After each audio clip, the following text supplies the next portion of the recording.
Kuo suspausto oro balionai, dar kitaip vadinami PCP balionai, skiriasi nuo CO2 kapsulių? Tai išryškinčiau du pagrindinius skirtumus.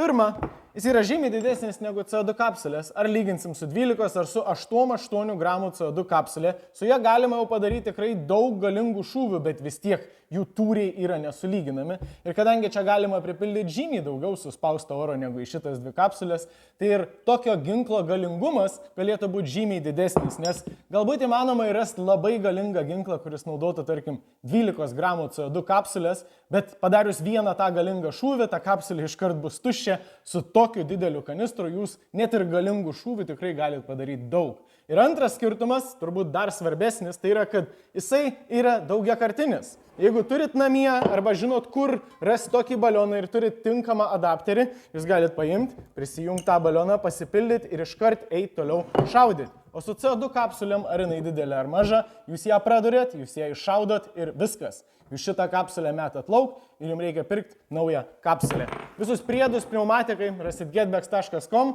o šito Impact M3 FX Ergan nuorodą įdėsiu į komentarą.